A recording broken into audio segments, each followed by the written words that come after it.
Shalom, selamat pagi Bapak Ibu dikasihi Tuhan. Puji Tuhan, pagi ini kembali lagi kita mau membaca dan merenungkan firman Tuhan. Saya mengajak Bapak Ibu, mari kita berdoa terlebih dahulu. Mari kita berdoa. Terima kasih Bapak yang baik. Kami bersyukur ya Tuhan, sepanjang malam hingga pada pagi hari ini kami bisa bangun tidur dengan sehat. Itu semua karena berkat kasih-Mu. Dan pada pagi hari ini kami mau membaca dan merenungkan firman-Mu. Ya Bapa, bukalah hati dan pikiran kami, sehingga firman kami baca, kami renungkan, kami dapat mengaplikasikannya di dalam kehidupan kami hari lepas hari. Terima kasih Tuhan, kami sambut firman-Mu penuh dengan ucapan syukur. Haleluya. Amin. Baik Bapak Ibu, tema yang saya berikan untuk kita renungkan bersama yaitu berhentilah bersungut-sungut. Keluaran pasal 16 ayat 1 sampai dengan 36. Namun saya hanya membaca ayat 10 sampai dengan ayat yang ke-12. Dan sedang Harun berbicara kepada segenap jemaah Israel, mereka memalingkan mukanya ke arah padang gurun, maka tampaklah kemuliaan Tuhan dalam awan. Lalu berfirmanlah Tuhan kepada Musa, Aku telah mendengar sungut-sungut orang Israel. Katakanlah kepada mereka, pada waktu senja kamu akan makan daging, dan pada waktu pagi kamu akan kenyang makan roti. Maka kamu akan mengetahui bahwa Akulah Tuhan Allahmu. Bapak, Ibu, saudara yang dikasihi Tuhan, ketika Israel berada di padang gurun pada hari ke-15 di bulan kedua dalam perjalanan menuju Kanaan, Israel bersungut-sungut. Israel protes kepada Musa dan Harun. Kaki dan mata Israel sedang terarah menuju masa depan, Kanaan yang Tuhan janjikan. Tapi hati mereka ternyata masih terikat pada masa lalu di Mesir. Israel membandingkan hidup Mesir dan keadaan yang sedang mereka alami di padang gurun. Bagi Israel, lebih baik mati di Mesir dengan kekenyangan daripada mati kelaparan di padang gurun. Ternyata masalah yang membuat Israel bersungut-sungut adalah soal perut. Apa tindakan Tuhan terhadap persungutan itu? Pertama, Tuhan menyatakan kemuliaannya agar Israel sadar bahwa Tuhanlah Allah. Di awan, di padang gurun, kemuliaan Tuhan dinyatakan. Seperti Tuhan menyatakan kemuliaannya bagi Israel, demikian juga di padang gurun. Kehidupan kita, sesulit apapun itu, di tengah keberadaan hidup setiap pribadi dan keluarga, bahkan di dalam situasi apapun, Tuhan sedang menyatakan kemuliaannya bagi umatnya. Yang kedua, Tuhan membuat mujizatnya. Tiap-tiap pagi Tuhan menurunkan mana, roti dari sorga. Warnanya putih seperti ketumbar dan rasanya seperti kue madu. Tiap-tiap senja Tuhan memberi burung puyuh, mana dimakan selama 40 hari sampai Israel tiba di perbatasan tanah Kanaan. Seperti Tuhan memelihara hidup orang Israel, demikian juga Tuhan memelihara hidup kita.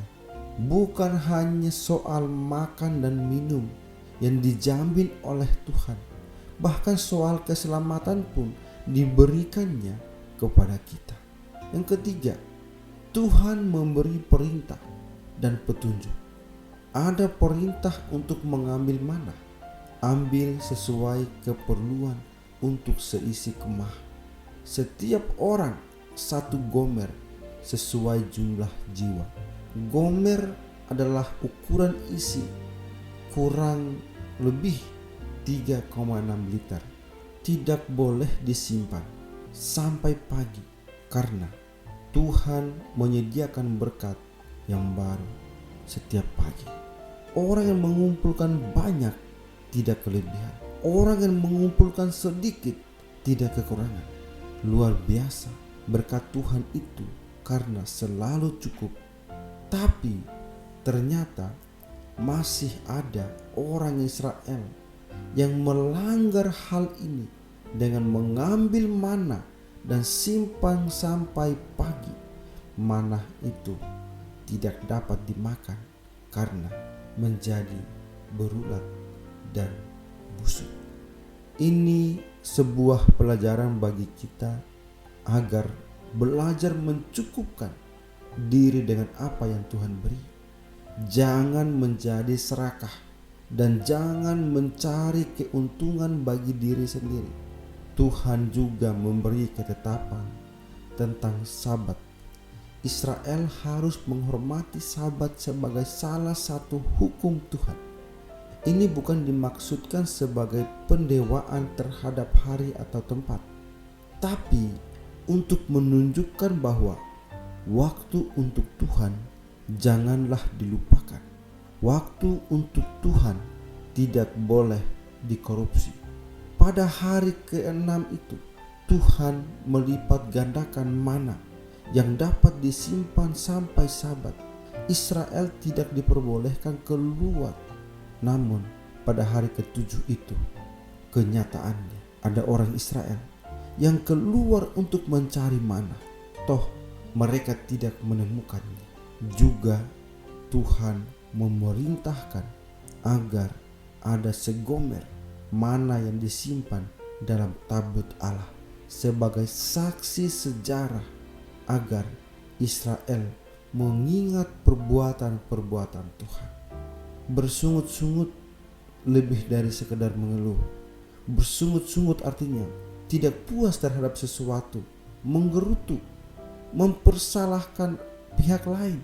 Bersungut-sungut merupakan bukti tidak percaya kepada Allah. Dalam padang gurun kehidupan, saat putus asa dan tidak ada jalan keluar, tetap percaya dan pegang janjinya. Allah tidak pernah meninggalkan kita.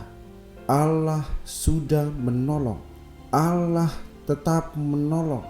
Allah selalu menolong. Keberadaan kita sampai dengan detik ini adalah karena kasih dan kemurahan Tuhan. Bila kita masih dapat menghirup udara segar dengan gratis, bersyukurlah. Saat sakit, tetap bersyukur karena Tuhan sedang mengajar kita untuk percaya pertolongannya. Saat berduka dan kehilangan, tetaplah bersyukur atas penghiburan dan kekuatan dari Tuhan. Padang gurun kehidupan kita masing-masing adalah medan latihan iman kita. Untuk itu, tetaplah belajar, percaya, dan tetaplah bersyukur dalam keadaan apapun. Marilah berhenti bersungut-sungut. Ucapkanlah syukur karena Allah itu baik setiap waktu. God is good all the time.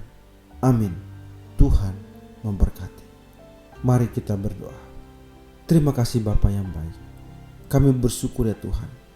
Kami kembali diingatkan oleh firman-Mu supaya hidup kami tidak bersungut-sungut di hadapan-Mu, melainkan hidup kami semakin hari semakin melekat untuk melakukan firman-Mu di dalam kehidupan kami hari lepas hari. Terima kasih Tuhan untuk kebenaran firman-Mu. Sebentar lagi kami akan melanjutkan setiap kegiatan kami, aktivitas kami.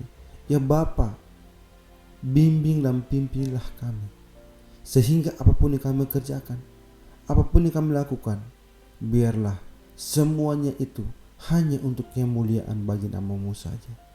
Terima kasih ya Tuhan, terima kasih.